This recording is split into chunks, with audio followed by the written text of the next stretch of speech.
Jende bende nitiere kama ma ywak Babu Owino gere Sifuna gere mabebire citizens sechegi giwacho ni gintie kaka owegi oko e chenro ni omiyo gimbe koro gida wuok gichung' kegen.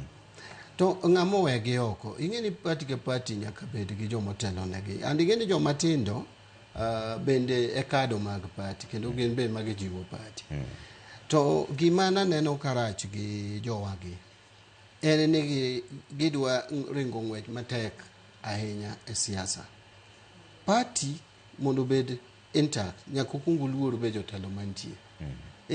Kata wan John Mbadi gi ben watindo and bende by the way sama ne wadonje bunge when we were youthful the first second term bende wan fiery makata some of joma sani apia nigin fiery ok nyal chope. In fact kan we kawo platform e bunge diere no ni nyalo winji gimo wacho sani ane ka jomoko ni wa joma tindo ok ya gen firebrand but gin ma firebrand go koko outside gi chikruok e chiendu gi gweyo fence. You know, mano is not leadership.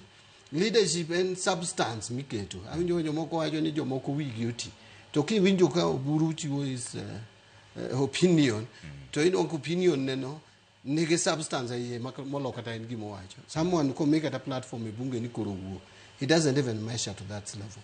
But mano is besides the point.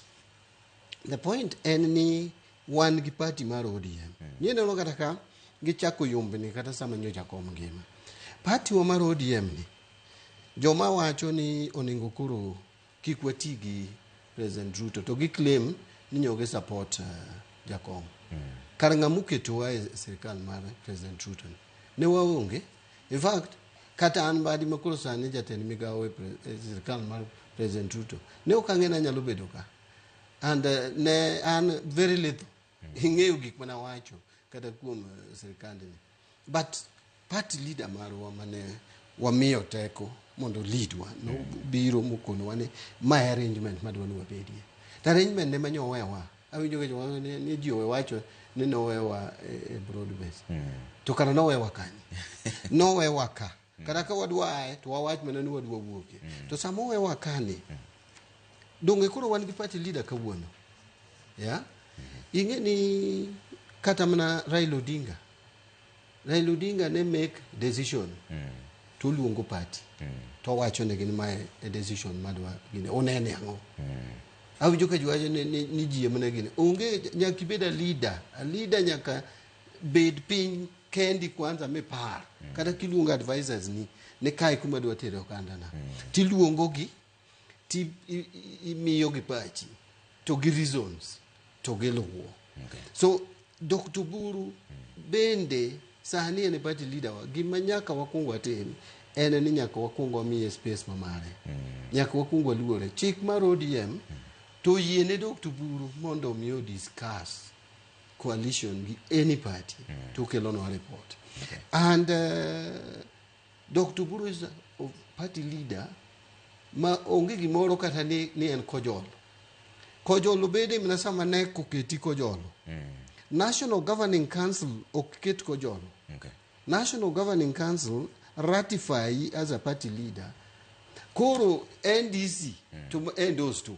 Actually, do you know yani kana wadhika sarani mana men in black ogweyo depe yani already position ma party leader no fall vacant.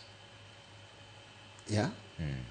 So quickly NDC nomio NEC tuolo no de oyiere party leader mar kojolo mondo tene National Governing Council koro NEC emnocha kodwoko Raila office and then ema koro idhi yierwa kojolo wan odhi yierwa kojolo gi NEC Naivasha to waduogo Bomas of Kenya December tarik 19 to wabedo endorsed mano 2014 wabedo endorsed 2014 December 5th December kidhi ng'iyo ne wa hold gimiluongo ni National Governing Council emano keto Mbadi gini office kaka substantive chairs ma koro NDC no dhi otim bang'e ka already we were sane winjo ka jomoko wacho ni Buru pod kojolo mano ng'ama ok oluwo chik mar ODM or pok osomo chik mar ODM Udhuru is the party leader of ODM until NDC decides to replace him. Okay. Waziri wanyako kodi mpaka mapinjuru wa sakoro mawangwa ero kama na inyako miwasechegi.